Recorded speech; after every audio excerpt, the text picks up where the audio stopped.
Assalamualaikum warahmatullahi wabarakatuh.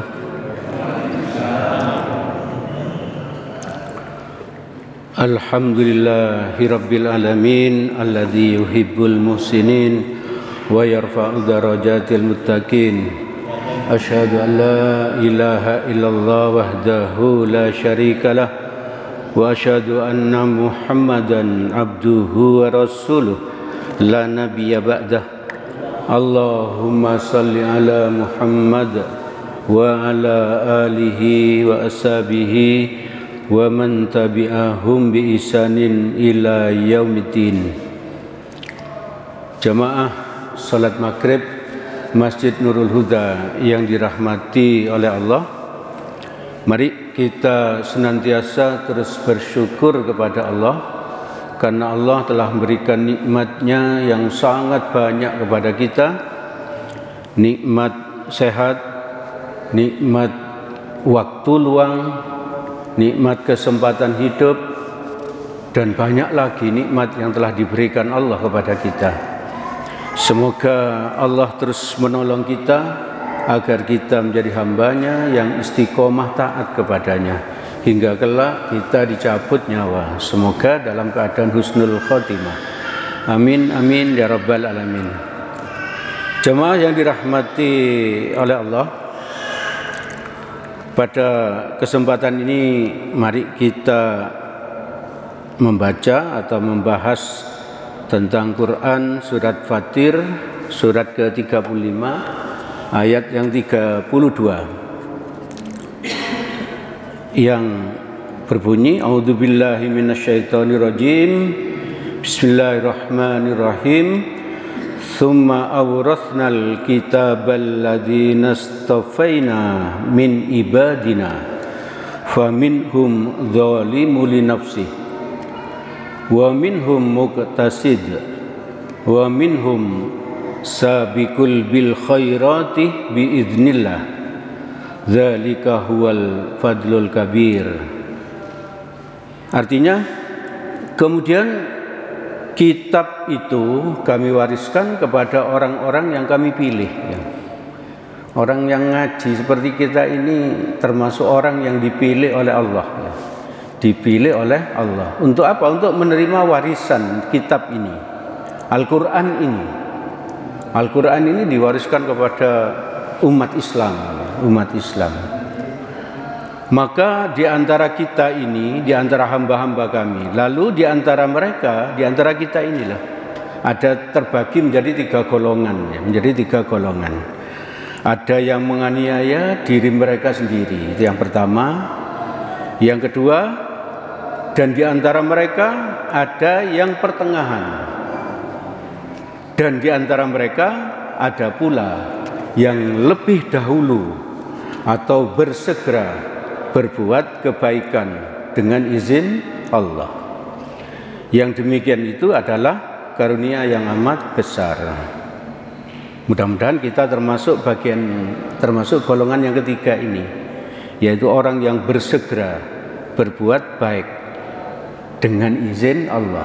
Jadi kalau kita selalu berbuat baik segera, itu berarti Allah mengizinkan kepada kita, ya.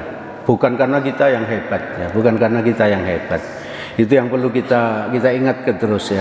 Bahwa kalau kita berbuat baik itu karena izin dari Allah. Ini ayatnya, ya. Quran surat ke-35 ayat 32 tadi. Lalu, nah ini tadi yang saya maksudkan, kita itu manusia pilihan Allah yang diwarisi Al-Quran. Yang pertama, menganiaya diri sendiri. Kalau menurut tafsir Ibnu Katsir itu, menganiaya diri sendiri itu, kita itu melakukan sebagian dari hasil ngaji kita itu kita amalkan, ya. Sebagian dari hasil ngaji kita amalkan, dan juga sebagian dari maksiat juga kita lakukan. Itu kalau menurut ilmu tafsir, Ibnu Katsir. Jadi kita sholat ke masjid, tapi kita masih suka membohongi orang, kita masih suka ngerasani orang, dan ngerasani orang itu pekerjaan yang enteng, ya. menyenangkan. Tahu-tahu nanti kalau sudah selesai kita menyesal. Lapo tadi kok rasan-rasan. Jadi menyesalnya itu setelah selesai. Lalu yang kedua, pertengahan. Pertengahan itu berarti menjalankan kewajiban dan meninggalkan larangan. Jadi semua kewajiban yang diberikan oleh Allah dan Rasul kepada kita lakukan semampu kita. Dan kita menjauhi larangan-larangan yang diberikan oleh Allah. Kalau larangan itu semuanya ya, semuanya. Kalau sesuatu yang sunnah itu semampu kita ya, semampu kita. Kalau kita bisanya tahajud semalam itu 2 rakaat istiqomah, itu dulu yang kita lakukan ya. Itu dulu yang kita lakukan. Tapi kalau larangan itu semuanya kita tinggal, semuanya kita tinggal. Lalu yang ketiga, bersegera berbuat kebaikan dengan izin dari Allah. Jadi kita itu yang fardu kita lakukan, juga yang sunnah. Nah, pada kesempatan malam ini, yang ketiga ini yang akan kita bahas lebih mendalam ya. Yang pertama, bersegera berbuat kebaikan itu yang bisa kita lakukan seperti yang kita sampaikan pada pekan yang lalu, yaitu di 10 hari pertama bulan Zulhijjah. 10 hari pertama bulan Zulhijjah. Malam ini sudah masuk ke malam yang ke-8 ya. Yang ke-8. Maka salah satu hadis yang saya sampaikan pekan yang lalu saya sampaikan lagi, hadis riwayat Ahmad nomor 6154 dari Ibnu Umar radhiyallahu an, Nabi sallallahu alaihi wasallam bersabda, tidak ada hari-hari yang lebih agung dan amal soleh yang lebih dicintai Allah padanya melebihi 10 hari pertama bulan Zulhijjah. Coba kita ingat-ingat ibu bapak, sejak Rabu pekan lalu sampai tadi maghrib ini, apa saja amal soleh apa saja yang kita lakukan untuk menjawab hadis ini, bahwa amal soleh yang kita lakukan mulai Rabu pekan lalu sampai hari ini, sampai Kamis, sampai Jumat pekan ini, itu sangat dicintai oleh Allah, sangat dicintai oleh Allah. Maka mari kita perbanyak. Yang paling mudah itu takbiran ya, takbiran sendirian ya, di dalam hati. Allahu Akbar, Allahu Akbar, dalam hati. Terus menerus, seingat kita, sangat mudah, tidak mengeluarkan biaya. Juga di masjid ini sekarang loh banyak yang bisa kita lakukan. Untuk apa? Untuk menjawab hadis ini. Setelah kanopi selesai, masih persiapan untuk apa? Penyembelihan hewan kurban, persiapan untuk sholat Id. Nah, di situ ada banyak yang bisa kita lakukan. Kalau nggak bisa dengan tenaga, dengan pikiran. Kalau nggak bisa dengan pikiran, dengan harta. Kalau nggak bisa dengan harta, dengan doa. Dengan doa. Jangan sampai kita tidak berperan. Ada orang bekerja untuk persiapan, belikan pisang goreng misalnya, berikan misal saja seperti itu. Misal. Jadi banyak yang bisa kita lakukan untuk ini. Kalau kita lakukan, tidak ada hari yang lebih agung dan amal soleh yang lebih dicintai Allah padanya melebihi 10 hari pertama bulan Zulhijjah. Kurang 2 hari lagi, ibu bapak, saudara-saudara yang dirahmati oleh Allah ya. Lalu bersegera berbuat kebaikan itu bisa dengan melakukan amalan istiqomah ya. Hadisnya insya Allah bapak-bapak sudah hafal. Hadis riwayat Bukhari dan Muslim. Rasulullah sallallahu alaihi wasallam bersabda, ahabbul a'mali ilallah adwamuha wa in qalla. Artinya amalan yang paling dicintai Allah adalah amalan yang rutin, terus menerus kita lakukan, meskipun sedikit, ya, meskipun sedikit. Kita tahajud misalnya mulai jam 2, tapi cuman semalam, itu kurang dicintai Allah dibandingkan apa? Tahajud mulai jam 3 sampai subuh, tapi tiap hari gitu, tiap hari, terus menerus sampai kita meninggal, ya, sampai kita meninggal. Itu kalau Nabi itu kalau pas sakit beliau tidak tahajud, maka paginya beliau nyaur, ya, beliau tahajudnya itu di siang harinya, ya, di saat sakit, di saat sakit. Jadi mari kita tiru hal-hal seperti itu. Coba kita kemukakan, ya, beberapa hal. Saya ulang lagi, ya, sebab Bapak Ibu insya Allah sudah tahu, ya, tentang ini. Contoh amalan istiqomah yang dilakukan sahabat Nabi, ya. Satu, yang dilakukan Bilal bin Rabah. Bilal kita tahu, ya, muadzinnya Nabi, ya, muadzinnya Nabi. Muadzinnya Nabi itu ada 2, ya. Yang pertama itu yang buta, yaitu Abdullah bin Umi Maktum, ya. Beliau itu adzannya kira-kira 1 jam sebelum subuh, ya. Yang dilakukan Abdullah bin Umi Maktum itu padahal buta, ya. 1 jam sebelum subuh sudah sampai di mana? Di masjid. Rumahnya jauh, rumahnya jauh. Pernah Abdullah bin Umi Maktum ini jatuh. Karena apa? Karena pergi ke masjid subuh-subuh ini. Mau subuh, beliau pergi ke masjid, jatuh. Besoknya pergi lagi ke masjid, mau jatuh lagi karena buta, ya. Di Mekah waktu itu kan banyak kerikil, banyak ini dan sebagainya, ya. Begitu mau jatuh, oleh pemuda ganteng langsung ditangkap ini. Langsung apa? Setelah itu selamat Abdullah bin Umi Maktum. Lalu beliau jalan kaki terus ke masjid, tapi pemuda tadi tidak ikut, ya. Tidak ikut masuk ke masjid, ada di luar, gitu. Besoknya pemuda tadi menunggu Abdullah bin Umi Maktum agar Abu Maktum dituntun ke masjid karena buta.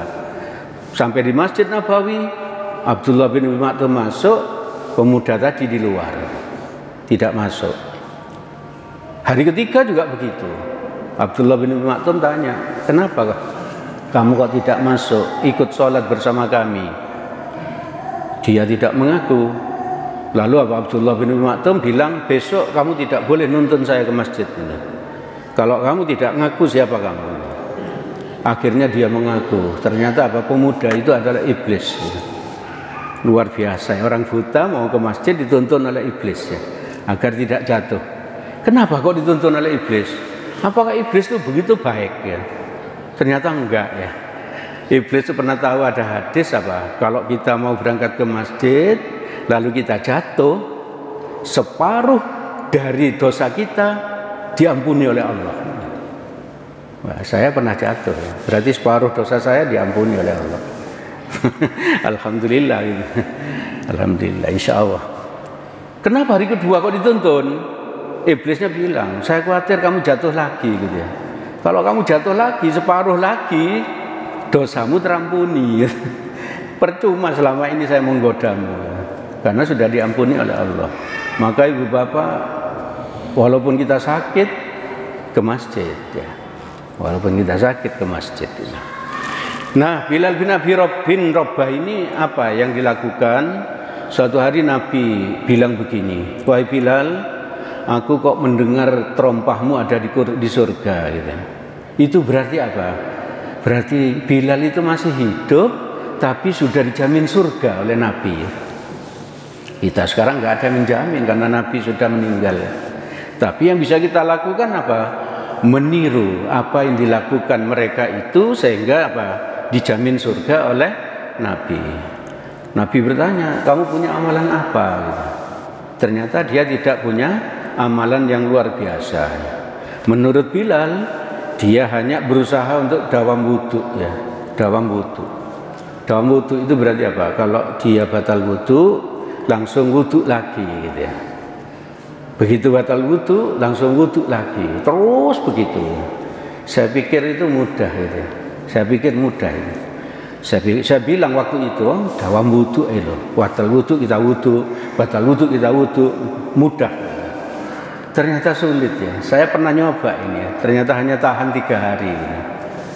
Pas ngajar itu ngentut ini. Waduh, itu harus wudu turun. Ya. Susah ternyata ya. Makanya Bilal ini dijamin surga ya. Oleh Allah. Kenapa? Dawam wudu. Ya. Bahkan kalau kita itu punya sesuatu keinginan di dunia ini yang belum tercapai, cobalah dengan dawam wudu ya. Wudu terus menerus, wudu terus menerus. Ibu bapak saudara-saudara yang dirahmati oleh Allah, akibat dawam wudu ini Bilal pasti masuk surga. Terus yang berikutnya, contoh yang kedua, ini Ukasah bin Mihsan. Apa yang dilakukan Ukasah ini? Mencintai Rasul ya. Mencintai Rasul melebihi cintanya kepada yang lainnya. Dan Ukasah ini sangat ingin untuk bersama Nabi di surga ya. Sangat ingin gitu ya. Sehingga insya Allah sudah pernah tahu. Ingat ibu bapak kisah tentang Ukasah ini. Ukasah ini kan orang yang dipecut Nabi ketika pulang dari perang. Ukasah ada di sebelahnya Nabi. Karena cintanya pada Nabi, dia ingin mencium pahanya Nabi gitu ya. Lalu apa? Ketika ingin mencium pahanya Nabi, kena pecut oleh Nabi.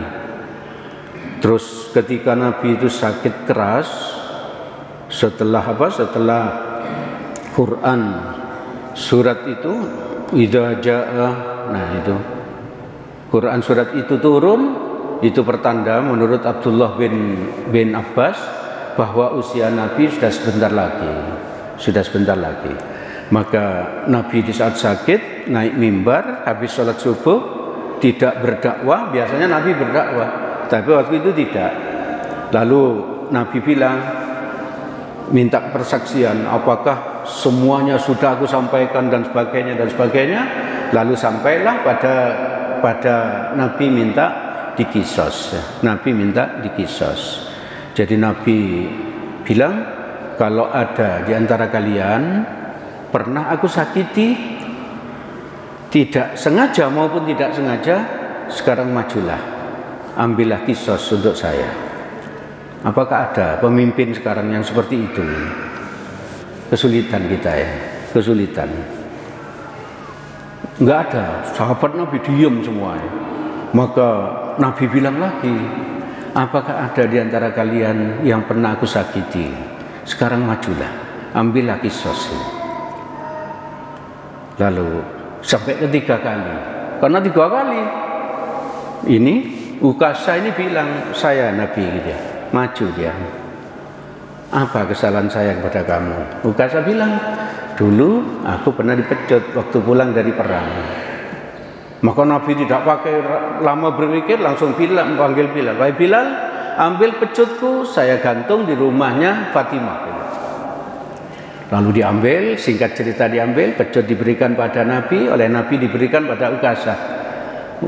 Begitu Ukasah pegang pecut, nah Ukasah bilang lagi, wahai Nabi, dulu waktu saya dipecut, saya telanjang dada gitu.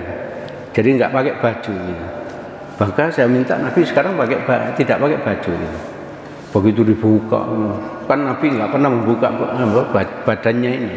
Begitu dibuka langsung bersih, putih. Para sahabat itu seperti histeris gitu. Pada saat mau dipecut, majulah Abu Bakar. Wahai Abu Bakar, pecutlah aku gitu. Karena aku adalah sahabatnya Nabi. Nabi, minggir kamu. Terus setelah itu Umar minta dipecut. Setelah itu Ali minta dipecut untuk menggantikan. Saking cintanya mereka kepada Nabi. Apakah kita cinta seperti mereka kepada Nabi? Lalu terakhir yang maju siapa? Hasan dan Husain, cucunya Nabi. Dia bilang, wahai Ukasah, aku loh cucunya Nabi, darah daging Nabi.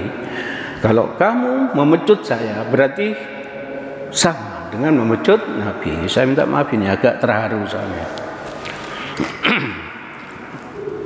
Maka Nabi pun melarang, menyuruh minggir siapa? Hasan dan Husain. Lalu Ukasha bukannya memecut Nabi, tapi dia maju untuk apa? Untuk memeluk Nabi. Lalu dicium dan sebagainya. Dia bilang, ampuni aku Nabi karena terpaksa melakukan seperti ini. Aku ingin dalam posisi sangat dekat dengan engkau tanpa baju gitu ya. Nabi tadi kan membuka baju gitu ya. Maka dia bilang apa? Nabi bilang apa tujuanmu melakukan ini? Aku ingin berkumpul denganmu di surga gitu. Maka Nabi bilang, wahai sahabatku, kalau kamu ingin tahu temanku di surga, inilah orangnya gitu ya. Maka orang-orang maju kalau seperti itu, memberi selamat pada Ukasha gitu ya. Wahai Ukasha, kamu luar biasa beruntung karena menjadi temannya Nabi di surga nanti. Berarti kalau temannya Nabi di surga, dia surganya tingkat 1 ya, VVIP. Menurut Nabi itu surga kan 100 tingkatan ya, 100 tingkatan, dan ini yang nomor 1 ya. Maka kita pun harus apa? Ingin masuk surga kelas 1, kelas 1 yang tertinggi. Andaikan meleset titik nomor 2 gitu. Andaikan meleset titik nomor 3 gitu. Jangan bilang, ya Allah pokoknya saya masuk surga gitu. Nomor 100 pun nggak apa-apa ya. Khawatir meleset nyemplung nyemplung ke neraka ya. Jadi ibu bapak saudara-saudara yang dirahmati oleh Allah, 2 sahabat sudah saya sampaikan. Kalau kita perhatikan amalannya kan tidak berat ya, tidak berat. Bilal tadi apa? Dawam wudu. Sedangkan ini mencintai Rasul sampai apa? Berbuat kayak ini tadi. Tidak berat. Coba yang ketiga kita lihat. Insya Allah kita juga sudah tahu tentang ini ya. Yang ketiga adalah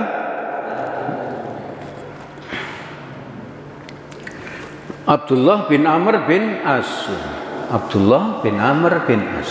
Berarti ini anaknya Amr bin As. Amr bin As itu gubernur di Mesir, seorang yang luar biasa, lihai, strategi taktiknya, ahli perang. Nah, Abdullah ini sangat apa? Sangat rajin beribadah ya. Sangat rajin beribadah. Sehingga apa? Amr bin As ini khawatir ya. Khawatir apa? Kesehatan dari Abdullah bin Amr bin As, sehingga diadukan pada Nabi agar apa? Agar tidak banyak-banyak untuk beribadah.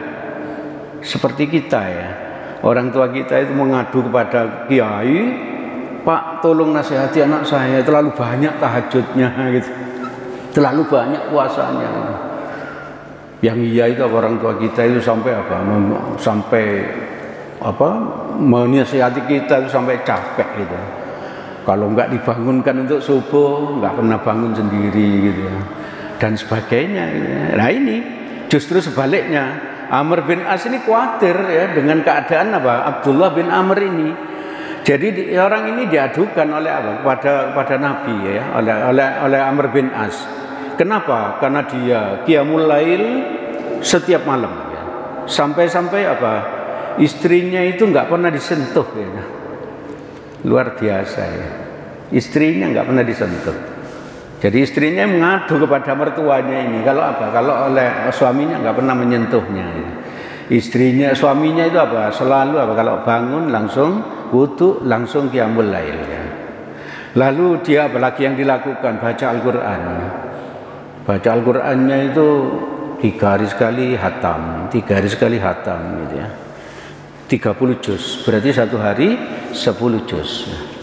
Kalau kita membaca Al-Quran itu dengan cepat ya, dengan cepat 1 juz itu bisa selesai setengah jam kira-kira ya. Nah ini berapa? Ini 10 juz 1 hari, berarti dia ngajinya, baca Al-Qurannya itu 5 jam ya. Apakah ada di antara kita yang baca Al-Quran setiap hari 5 jam ya? Lalu berikutnya puasa tiap hari ya. Puasa tiap hari diadukan oleh siapa? Oleh Amr bin As pada Nabi. Dipanggil oleh Nabi, wahai Abdullah, aku dengar kok kamu begini. Yang disorot oleh Nabi adalah puasanya. Dia bilang apa? Benar katanya Abdullah, saya puasa tiap hari. Maka Nabi bilang, kalau kamu mau, katanya, kalau kamu mau, kamu puasa 3 hari saja ya, dalam sebulan, yaitu tanggal berapa? 13, 14, 15, yaitu puasa Ayyamul Bid. Nah, dasarnya puasa Ayyamul Bid itu dari hadis ini, dari Abdullah bin Amr bin As ini. Puasalah 3 hari. Dia bilang, saya bisa lebih kuat dari itu Nabi. Lalu Nabi bilang, kalau begitu kamu puasa Senin Kemis ya. Dia bilang lagi, saya bisa lebih kuat dari itu Nabi. Lalu dia bilang, Nabi bilang apa? Kalau begitu kamu puasa Nabi Daud. Nabi Daud apa? Gimana puasanya? Sehari puasa, sehari enggak, besoknya puasa, besoknya lagi enggak, dan seterusnya. Abdullah bin Amr masih bilang lagi, saya bisa lebih kuat dari itu Nabi. Maka Nabi bilang, tidak boleh. Tidak boleh. Puasa yang terbaik itu adalah puasanya Nabi Daud. Tidak boleh melebihi dari itu. Jadi kita tidak boleh puasa tiap hari ya. Walaupun kita kuat, kecuali puasa Ramadan tentunya ya. Kecuali puasa Ramadan. Dan apa akibatnya? Apakah Abdullah bin Amr bin As ini dijamin surga? Ternyata tidak ada ya. Di dalam sejarah yang dilakukan Abdullah bin Amr bin As kayak gini ini, ternyata tidak ada jaminan dari Nabi bahwa beliau ini pasti masuk surga. Yang dijamin surga kan Abu Bakar, Umar, Utsman, Ali, Tolha, gitu. Abdurrahman bin Auf. Gitu. Ada 10 yang masuk surga bergandeng tangan, termasuk Bilal itu masuk surga, pasti masuk surga, tapi tidak termasuk yang 10 orang bergandeng tangan. Jadi seperti itu. Tidak ada kalau kita baca sejarah, buku sejarah yang mengatakan apa? Abdullah bin Amr bin As ini pasti surga ya. Walaupun ya dengan ini kalau kita ya menganggap pasti beliau masuk surga menurut kita, tapi Nabi tidak pernah keluar kata-kata dari mulut Nabi kalau sahabat ini pasti surga. Dan apa yang terjadi? Qadarullah, usia Abdullah bin Amr bin As ini sangat panjang, sangat panjang. Dan saat sudah tua, sudah renta, beliau itu apa? Menyesal. Menyesalnya apa? Kenapa kok dulu tidak mau melaksanakan keringanan yang diberikan Nabi. Nabi tadi bilang apa? Puasalah, kalau kamu mau puasalah 3 hari dalam sebulan. Itu. Dia bantah Nabi. Terus sampai apa? Dia puasa tiap hari. Sehari sekali. Sehari puasa, sehari enggak ini. Dan ini loh kalimatnya Abdullah bin Amr bin As, wahai malang nasibku, katanya. Kenapa dulu tidak melaksanakan keringanan dari Rasulullah? Dia ingat hadis tadi di awal itu loh, bahwa amalan yang dicintai oleh Allah adalah amalan yang dilakukan terus-menerus walaupun sedikit. Kalau Ayyamul Bid itu kita lakukan terus-menerus sampai kita meninggal, itu jauh lebih utama dibandingkan puasa Daud tapi hanya 2 tahun misalnya, tidak sampai kita meninggal. Maka itu penting sekali bagi kita punya minimal 1 amalan, ibu bapak, saudara-saudara yang dirahmati oleh Allah, yang ringan, amalan yang ringan yang kita bisa mengamalkannya terus menerus sampai kita meninggal. Kita cari apa yang menurut kita mudahnya. Dan kalau kita sudah ketemu itu, sering kita lakukan dan selama ini terus menerus, maka kita apa? Kita jangan ceritakan kepada orang lain. Saya punya amalan ini, enggak usah ya. Hanya kita dengan Allah. Hanya kita dengan Allah. Coba misalnya setiap amalan yang bisa kita lakukan. Kalau Bilal mungkin kesulitan seperti Bilal. Kita lakukan apa misalnya? Setiap mau tidur, saya pasti wudhu dulu. Itu kalau kita bisa lakukan terus menerus pasti dahsyat ya. Pasti dahsyat. Itu salah satu aja contohnya itu. Jadi ibu bapak, saudara-saudara yang dirahmati oleh Allah, Allah sangat mencintai amalan sedikit, tapi apa? Dilakukan terus menerus. Apalagi kalau banyak tentunya ya. Kalau banyak ya. Kalau bisa banyak, Senin Kemis itu kan lebih banyak dari Ayyamul Bid.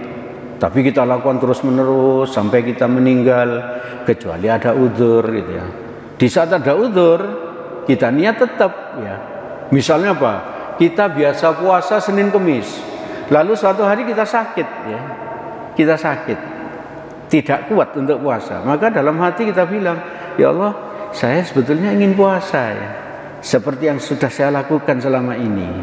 Tapi karena saya sakit ya, tolong ya Allah, saya dianggap orang yang berpuasa, berarti mendapat pahala puasa.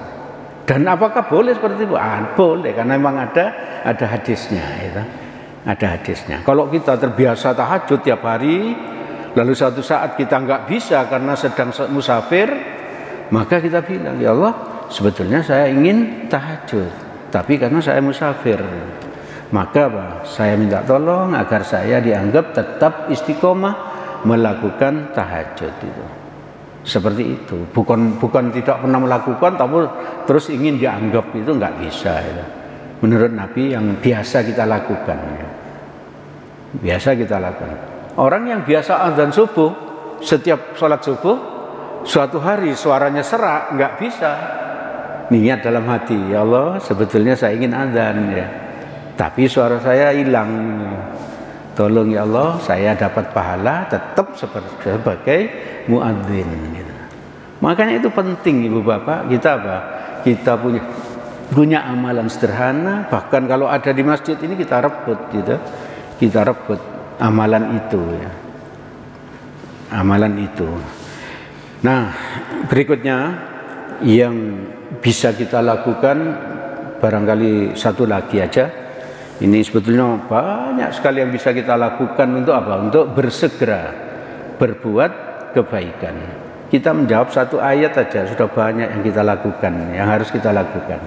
Ini bersegera untuk mendapatkan ampunan dan surga. Jadi kalau kita punya salah ya, tidak peduli kita berdosa kepada Allah atau enggak, ya kita selalu tiap hari apa? Minta ampun kepada Allah. Ini kan Quran surat ketiga ayat 133, wasari'u ila maghfiratin mir rabbikum wa jannatin arduhas samawati wal ard uiddat lil muttaqin. Bersegeralah menuju ampunan dari Tuhanmu. Nah ini Allah bilang kepada kita, bersegeralah, bukan menunggu tua ya. Bukan menunggu sakit, tapi bersegera. Makanya itu Nabi ya, tiap malam beristighfar 100 kali. Padahal Nabi tidak punya dosa. Nabi tidak punya dosa. Nabi tahajudnya sampai bengkak kakinya. Sampai istrinya bilang, wahai Nabi, kamu kan sudah diampuni oleh Allah dosamu yang lalu maupun dosa yang akan datang. Kenapa kamu kok menyiksa diri sampai kakimu bengkak? Nabi menjawab, apakah kamu melarang aku untuk mensyukuri apa yang aku peroleh tadi, yaitu mendapat ampunan. Jadi Nabi itu bertahajud karena bersyukur. Kenapa? Karena sudah diampuni oleh Allah. Maka mari kita terus menerus qiyamul lail. Sedapat-dapatnya ya, sedapat-dapatnya. Mungkin suatu saat kita kesiangan karena mungkin tidurnya terlalu malam ya. Yang penting kita berusaha terus. Mau tidur sudah niat, ya Allah, saya mau tahajud jam sekian. Kita buat apa? Kita pakai alarm. Jamnya jangan jam 3, bisa jam 2 lebih 59 gitu. Sehingga apa? Kalau ada itu bunyi, kita jam biru ya udah. Terpaksa kita lihat, oh 2.59. Kalau jam 3 kita hafal, oh jam 3 ya, sik gitu. Ya gitu, gitu. Tertidur lagi jam 4 gitu. Tertidur lagi subuh hilang. Jadi yang aneh itu jamnya ya, alarm kita itu, agar kita itu berpikir Lalu apa? Sebelum tidur kita doa dan sebagainya, doa agar apa? Agar Allah melindungi kita dari godaan setan saat kita tidur. Dan berikutnya, bersegera kepada surga yang luasnya seperti langit dan bumi, yang disediakan bagi orang-orang yang bertakwa. Jadi kita disuruh bersegera oleh Allah ya, disuruh bersegera. Maka itu ibu bapak, kalau sudah waktunya adzan, rebutan adzan. Yang apalagi yang suaranya enak gitu ya, soft terdepan, depan-dekatnya imam, itu segera direbut gitu. Segera direbut, bukan mempersilahkan, enggak pak. Loh kok sesuatu yang utama kok dimonggokan gitu ya. Itu. Jadi direbut, bersegera. Jadi tidak menunggu nanti setelah sakit, tidak menunggu nanti setelah tua ya. Berarti di saat masih muda, anak-anak kita, cucu kita ingatkan dengan hal-hal yang seperti ini.